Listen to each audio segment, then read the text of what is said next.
Good morning बच्चों। Lockdown ई पाठशाला DC Ramgarh में आपका स्वागत है।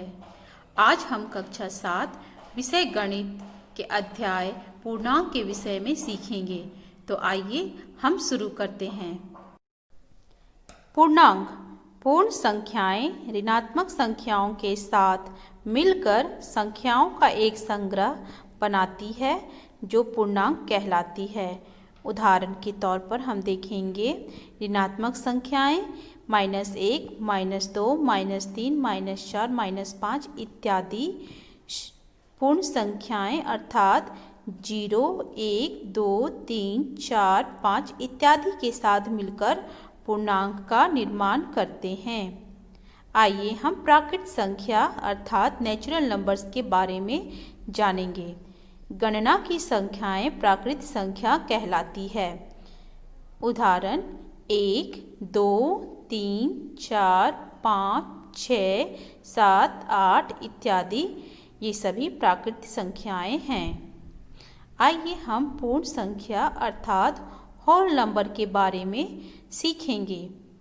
प्राकृत संख्या शून्य के साथ मिलकर पूर्ण संख्याओं का संग्रह बनाती है। उदाहरण 0, 1, 2, 3, 4, 5, 6, 7 इत्यादि मिलकर पूर्ण संख्या का निर्माण करती है, जिसमें शून्य प्राकृत संख्याओं के साथ मिलकर पूरा संग्रह बना रही हैं। आइए हम पूर्णांक संख्या रेखा पर सीखेंगे। हम देख सकते हैं हमारे पास एक संख्या रेखा है जिसके बीचों बीच शून्य है। शून्य ना धनात्मक ना ऋणात्मक पूर्णांक होता है या केवल एक पूर्णांक होता है।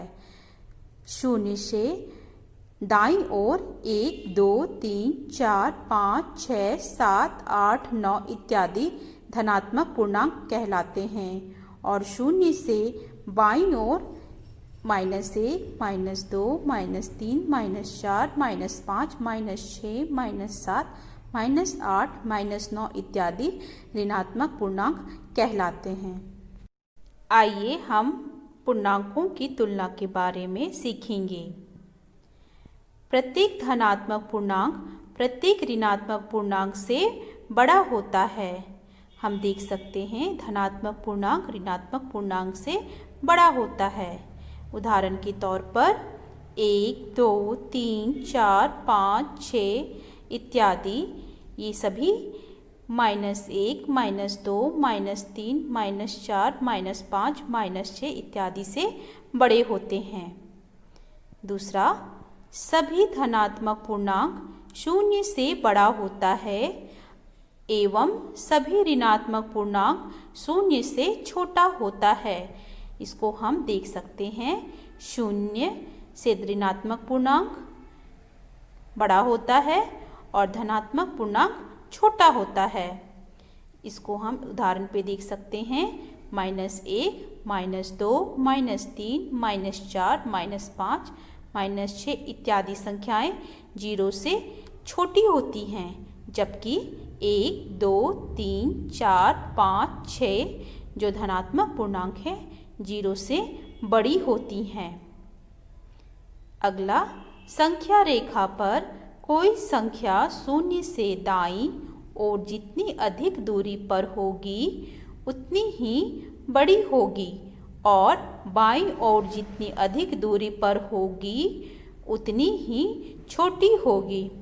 उदाहरण पर हम देख सकते हैं संख्या रेखा में शून्य जो बीच में उपस्थित है, शून्य से जब हम दाईं ओर बढ़ते हैं तो संख्या बड़ी होती चली जाती है और जब शून्य से बाईं ओर जाते हैं तो संख्याएं छोटी होती चली जाती है। अर्थात -1, -2, -3, -4, -5, -6 जितनी अधिक दूरी हम शून्य से जाएंगे वो उतनी ही अधिक छोटी होगी और शून्य से दाईं ओर 1, 2, 3, 4, 5, 6, 7, 8 जितनी दूरी पर जाएंगे वह उतनी ही अधिक बड़ी होती चली जाएगी।